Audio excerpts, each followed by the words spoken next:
이제 코로나가 뭐 거의 끝났죠. 그래서 모든 일상이 대부분 시작되어졌습니다. 실내에서도 마스크를 쓸 수도 있고 마스크를 이제 안 쓸 수도 있어요. 그리고 거의 모든 모임들이 재개되어졌고 뭐 행사 이런 것들 다 되어졌습니다. 그리고 심지어는 이제 외국 여행도 거의 자유롭게 갈 수 있는 그런 이제 시대가 다시금 되어졌습니다.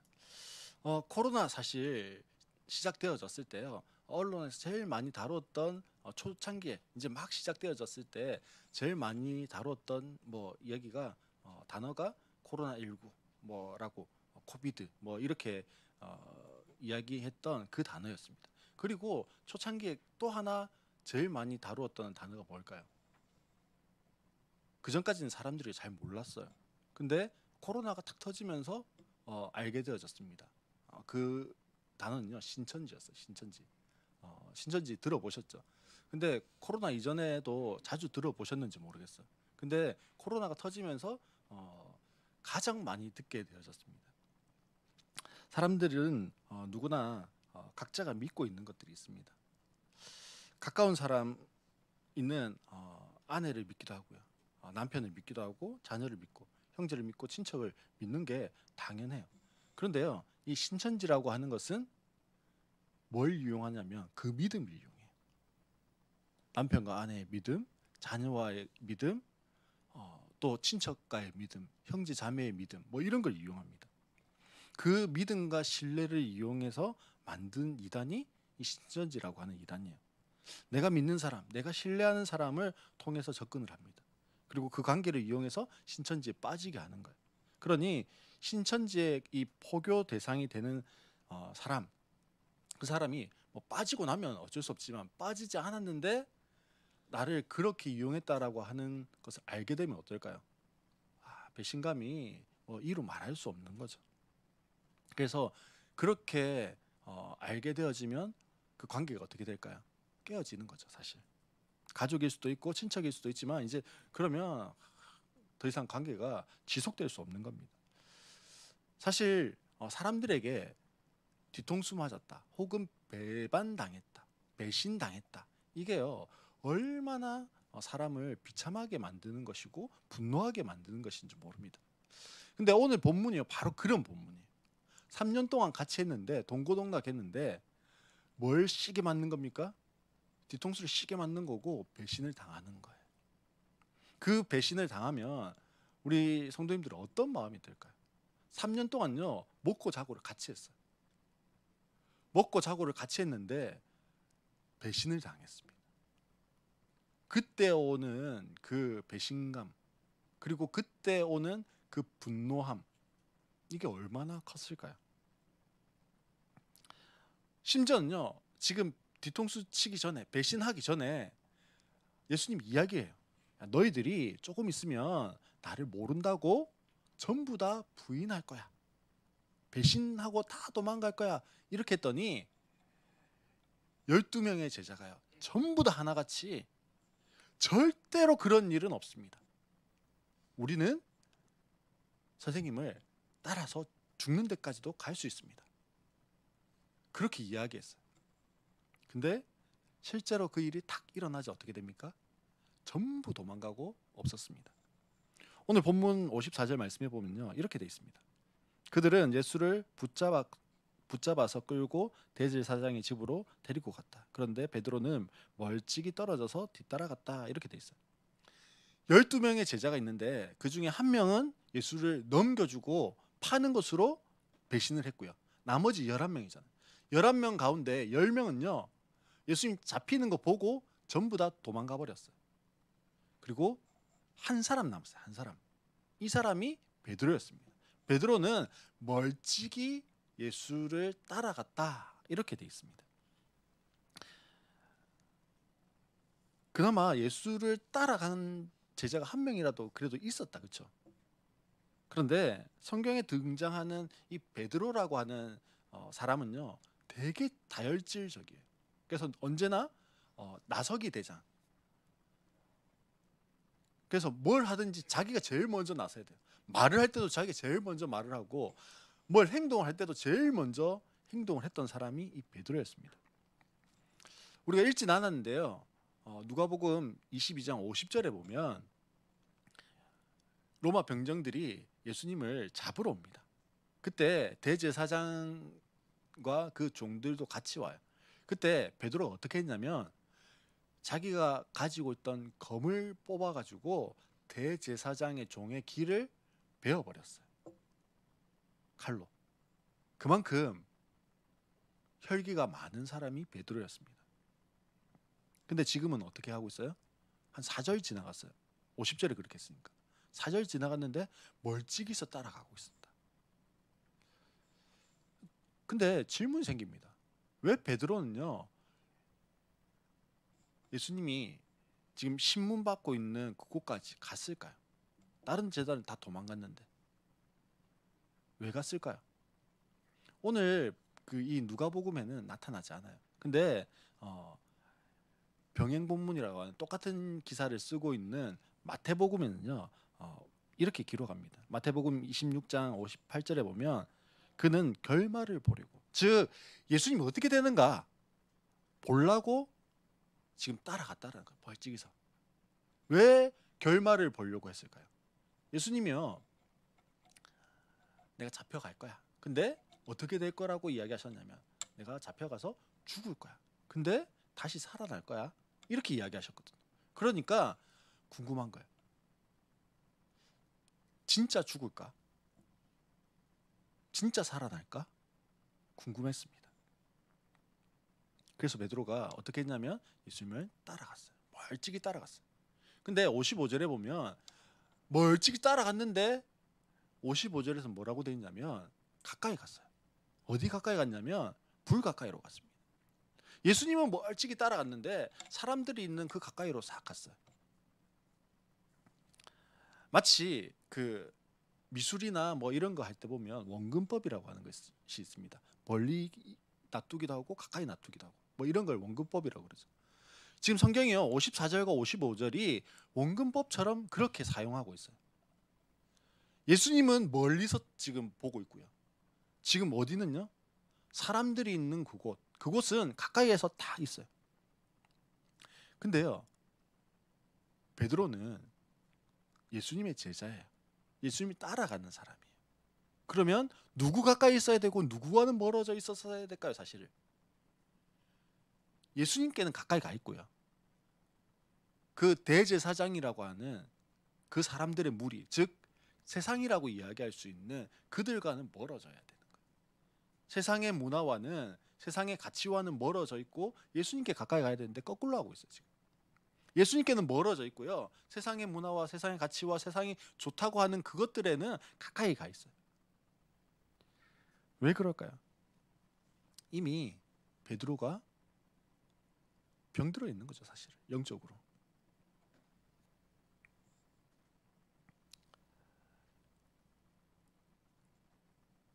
사실 베드로가 영적으로 병들어 있지만 가까이 간 이유가 뭐예요? 오늘 55절 말씀에 보면 불을 쬐려고 가까이 갔다 이렇게 돼 있습니다. 중동 지역은요 더운 지역 아닐까요? 팔레스타인 하면 우리가, 저도 안 가봐서 잘 모릅니다. 근데 TV나 이런 것을 보면 뜨거운 햇살이 뭐 50도 이렇게 올라가니까 전부 다 이렇게 두르고 다니잖아요. 근데 왜 불 가까이 가 있을까요? 안 더울까요? 이 팔레스타인의 봄철에 낮과 밤의 일교차가 얼마 정도 나냐면요 50도 납니다. 50도. 일교차가 50도 나요. 그러니 낮에는 내리쬐는 태양 때문에 50도까지 올라가요. 근데 밤에는 어떻게 해요? 이 태양이 딱 사라지고 나니까 기온이 싹 식어가지고 0도까지 금방 내려가는 거예요. 그래서는 밤이 되면요 해가 떨어지고 나면 추운 거예요. 그러니 어떻게 해야 됩니까? 불을 피우는 거예요. 밖에서 만약에 야외에서 어떤 일을 하거나 이럴 경우가 있으면 불을 피워 놓습니다. 그래서 따뜻한 불을 찾아서 베드로가 지금 간 겁니다. 베드로가 왜 추웠을까요? 일교차가 크니까 춥지. 그렇죠? 근데 1차적으로는 몸이 추운 거예요. 우리 그런 말 하잖아요. 마음이 추우니까 뭐도 추워요? 몸도 춥다. 지금 베드로는요, 1차적으로 몸이 춥지만 사실은 두려움과 위축과 불안이라고 하는 것 때문에 마음이 더 시린 거예요. 마음이 더 차갑습니다. 아무튼 육체적인 추위와 마음의 불안과 두려움, 위축 이런 것들로 몸도 마음도 꽁꽁 얼어붙어 있어요. 그래서 따뜻한 불을 찾아간 겁니다. 근데 56절에 보면 이렇게 기록하고 있습니다. 베드로가 불빛을 안고 앉아 있는 것을 보고라고 그렇게 돼 있어요. 근데 이 보고가 누가 보고 있는 거냐면 한 하녀가 보고 있었다. 그렇게 성경이 이야기합니다. 어둠 속에 있을 때는 잘 몰랐어요. 근데 불 가까이 가 있으니까 불빛에 비친 베드로가 보인 겁니다. 그리고 이야기를 한 거죠. 한 하녀가 뭐라고 이야기하냐면 이 사람도 그와 함께 있었어요. 그렇게 이야기합니다. 여기에 한 하녀라고 돼 있는데요. 원어적으로 보면 나이 어린 여자아이 이런 뜻이 있습니다. 그러니까 성인이 아니라 우리로 치면 뭐 한 중고등학생 정도 되어지는 혹은 그거보다 더 어린 하녀가요. 저 사람도 예수라고 하는 사람이랑 같이 다니던데 라고 이야기했다라는 거예요. 그랬더니 베드로가 그 어린 여종을 향해서 뭐라고 이야기하냐면 나는 그를 모른다. 그렇게 이야기했어요. 그랬더니 조금 후에 또 다른 사람이 이야기하는 거예요. 당신도 그들과 한패 아니냐? 그렇게 이야기합니다. 그랬더니 이번에도 베드로가 뭐라고 이야기합니까? 이 사람아, 나는 아니란 말이요. 나 아니야. 그렇게 이야기했습니다. 그리고 1시간쯤이 성경에 보니까 지났다 돼 있어요. 1시간쯤 이제 지났어요. 그리고 또 한 사람이 이야기하는 거예요. 이번에는요, 이 사람이 우리 세번역에 보면 강경하게 이야기했다라고 돼 있는데 개역 개정에서는 장담하여 이야기했다 이렇게 돼 있습니다. 내가 이 말이 뭘까요? 야, 저 사람 진짜 100% 그 사람 맞아. 이렇게 이야기했다라는 거예요. 틀림없이 이 사람도 그와 함께 있었어. 이 사람은 갈릴리 사람이요. 봐, 이야기하는 거 봐. 저 갈릴리 억양이잖아. 저희가 만약에 서울에 가서요, 이거 얼마예요? 이렇게 해도 100% 뭘로 알아요? 저 사람 경상도 사람이구나. 뭐 이렇게 알아요. 지금 갈릴리 사람은요, 약간 북쪽 사람이거든요. 그래서 억양이 억셉니다. 그러니 남쪽에 있는 예루살렘에 와서 아무리 이야기를 해도 우리가 강원도 사람이 아무리 부산 말처럼 하면서 이야기하려고 해도 저 사람 강원도 사람이구나 알 수 있는 것처럼 알 수 있어요. 금방 봐, 저 사람 이야기하는 게 갈릴리 사람이잖아. 그러니 저 사람도 예수랑 한패야. 그렇게 이야기했다라는 거예요. 그랬더니 이번에도 베드로가 부인합니다. 여보시오, 나는 당신이 무슨 소리를 하는지 모르겠어. 지금 베드로가요, 짧은 시간 동안에 예수님을 3번 모른다고 부인을 했습니다. 그런데 성경 말씀에 보니까요, 베드로가 아직 말을 채 끝내기도 전에 나는 모른다 말이요 라고 딱 끝나야 되는데 요것도 하기 전에 옆에서 뭐 했다고요?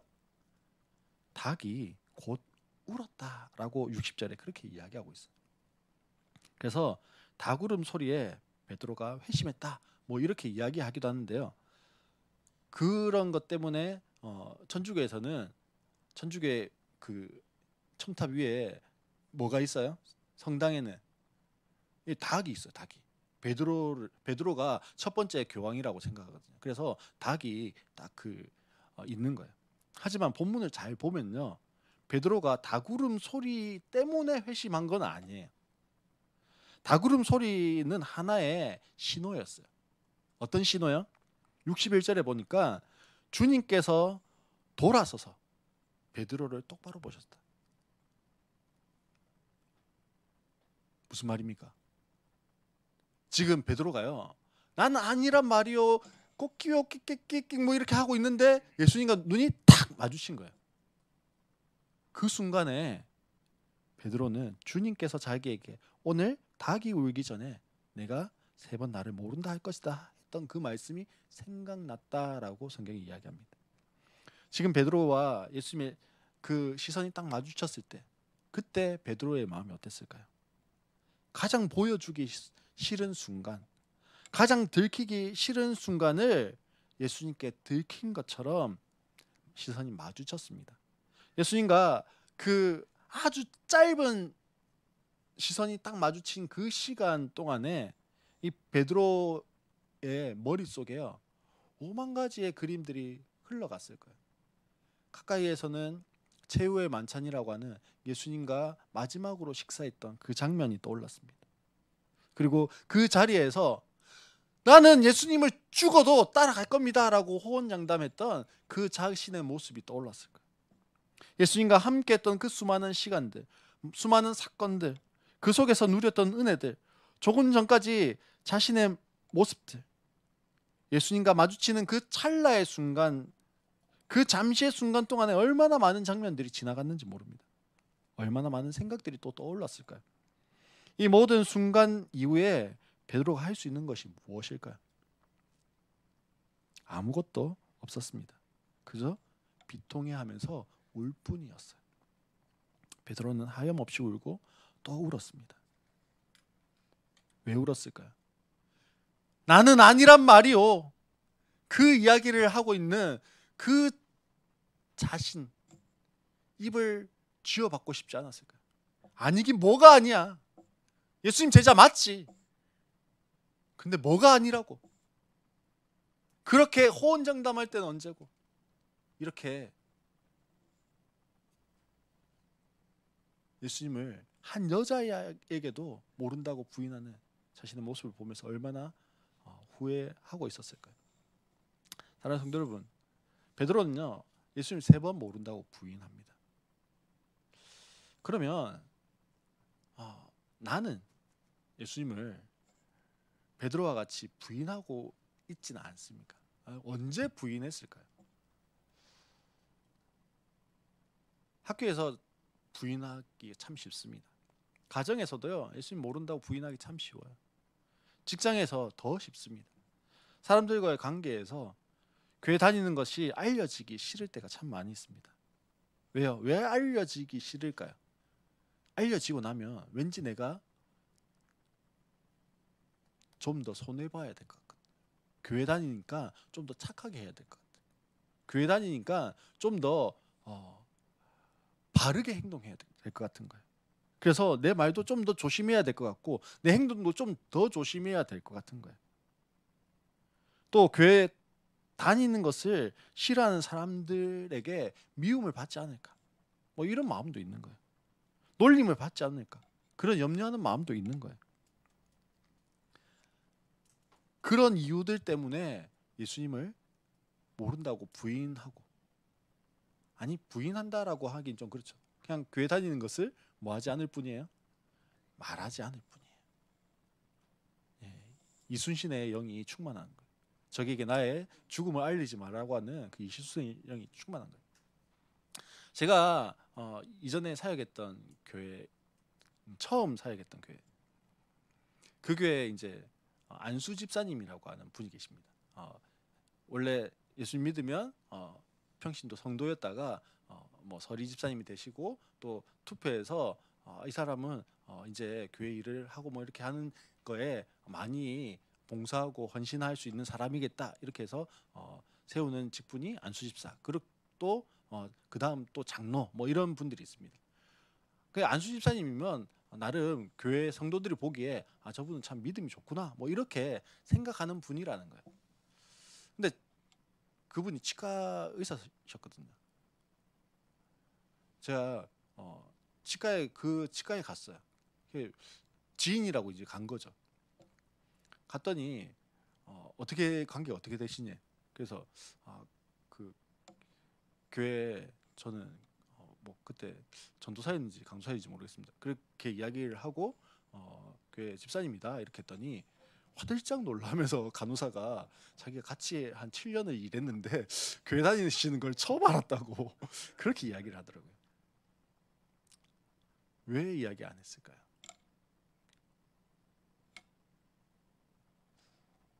어떤 분은 그렇게 이야기하더라고요. 티를 내야 된다. 그래서 십자가도 메고 다니고 또 목사님 옷도 다 여기 그 입고 다니고 뭐 이렇게 해야 된다. 예, 목사님 옷이 따로 있나요? 예, 와이셔츠 같은 거에 우리 흰여울 그 목사님 보면 여기 십자가가 딱 그려져 있는 차이나 칼라로 된 그런 뭐 옷이 있기는 있습니다. 그렇게 티를 내야 된다. 스님도 티가 나고 신부님, 수녀님도 티가 나는데 목사님은 티가 안 난다. 뭐 이렇게 이야기를 하더라고요. 근데 사실 뭐 맞는 말이기도 하고요. 이거를 굳이 안 하고 다녀도 사실 예수 믿는 사람, 저 사람 왠지 보니까 예수 믿는 사람 같아라고 하는 게 더 정상인데 그게 안 되니 그거라도 해야 된다라고 주장하시는 분들이 있더라고요. 예, 우리가요. 베드로는 왜 부인했어요? 예수님 왜 부인했을까요? 인정하면 죽으니까. 근데 우리는 예수님을 모른다 부인하는 것까지는 아니어도 왜 입 밖으로 안 낼까요? 내가 좀 피곤해지니까. 내가 좀 더 착하게 살아야 될 것 같고 행동을 좀 더 조심해야 될 것 같고 내가 저 사람에게 조금 더 손해 봐야 될 것 같고 내가 뭐 하니까요? 내가 예수 믿으면 손해 볼까 싶어서. 지금 우리 시대에요. 예수를 믿기 때문에 목숨을 걸어야 될 일이 많지 않습니다. 물론 지금도 저 중동이나 그런 지역에서는요. 예수님을 믿는 것 때문에 죽임을 당하는 사람들이 많이 있어요. 그렇지만 적어도 우리나라는요. 그러진 않아요. 예수 믿는다고 싫어할 수는 있어요. 코로나 때 교회 가는 것 때문에 많은 사람들이 미움을 받았어요. 그러나 목숨을 어떻게 해하지는 않습니다. 예수 믿는다고 이야기한다고 감옥 가지도 않아요. 뭐 할 뿐이에요? 내가 조금 눈치 보일 수도 있고요. 내가 조금 피곤해질 수도 있는 거예요. 그런데 이렇게 자신을 배신하고 힘없이 무력하게 무너지는 제자들을 바라보시는 예수님 마음은 또 어땠을까요? 우리가 그렇게 좀 내가 좀 피곤해지는 거 싫어요라고 하면서 예수님을 좀 알리지 않는 우리를 바라보시는 예수님 마음은 어떠냐라는 거예요. 예수님 이렇게 이야기하실 수 있습니다. 야, 봐라. 그래, 네 놈이 그렇게 할 줄 알았다. 네가 뭔 대수라고 호언장담을 해. 내가 말한 거 딱 맞잖아. 내 배신했잖아. 이러면서 예수님이요 책망하셨을까요? 아니면 한탄하시고 후회하시면서 내가 저거를 제자로 드리는 게 아닌데 저라면요 충분히 그럴 수 있을 것 같아요. 하지만 주님은요 아닙니다. 예수님은 이렇게 배신할 베드로를 아셨어요. 이렇게 뒤통수 칠 베드로를 아셨다라는 거예요. 이렇게 무너질 베드로를 아셨어요. 그럼에도 불구하고 제자로 부르셨습니다. 그리고 사명을 부여하셨어요. 요한복음에 보면 예수님이 부활하시고 난 이후에요. 베드로를 찾아오십니다. 베드로를 찾아오셔서 질문을 하세요. 요한의 아들 시몬아, 네가 나를 사랑하느냐? 라고 물으세요. 시몬은요 베드로의 원래 이름이에요. 그리고 베드로라고 하는 이름은요 예수님이 지어주신 이름이에요. 반석이라고 하는 뜻으로 예수님이 지어주신 이름이에요. 그래서 요한의 아들 시몬아, 원래 옛날에 베드로의 모습이죠. 네가 나를 사랑하느냐라고 물으셨습니다. 지난주에 예수님이 몇 번 기도하셨다고 했죠? 예, 지난주에 그 말씀을 기억하고 계십니다. 감사합니다. 예수님이 3번을 기도하셨습니다. 베드로가 몇 번을 부인했을까요? 맞습니다. 3번을 부인했어요. 예수님이 요한의 아들 시몬아, 내가 나를 사랑하느냐라고 몇 번 물으셨을까요? 3번을 물으셨어요.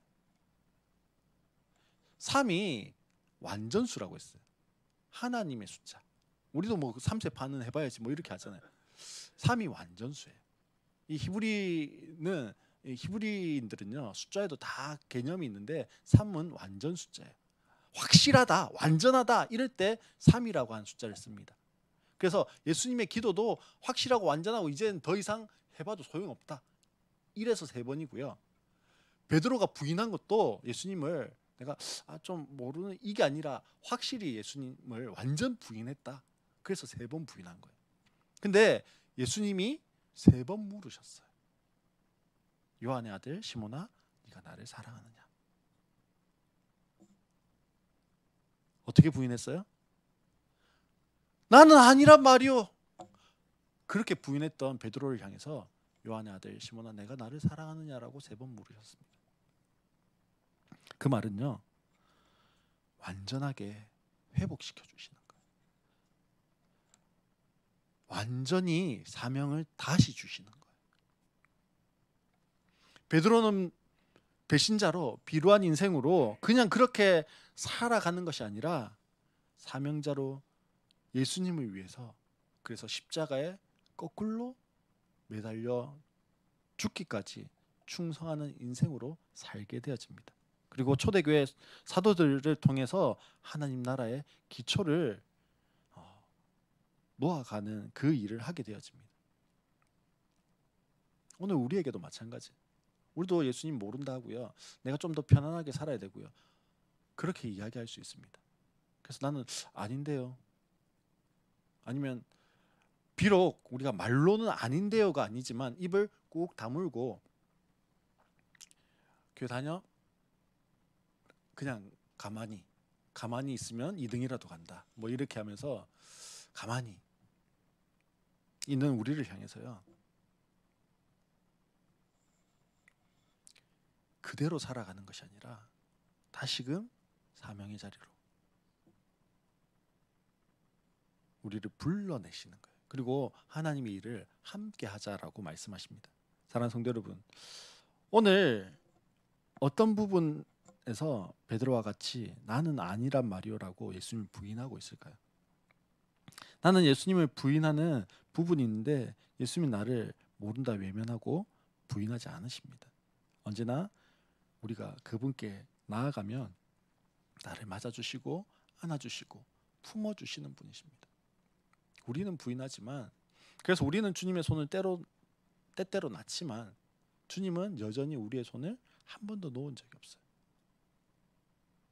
한 번도 놓지 않고 우리를 붙잡고 계십니다.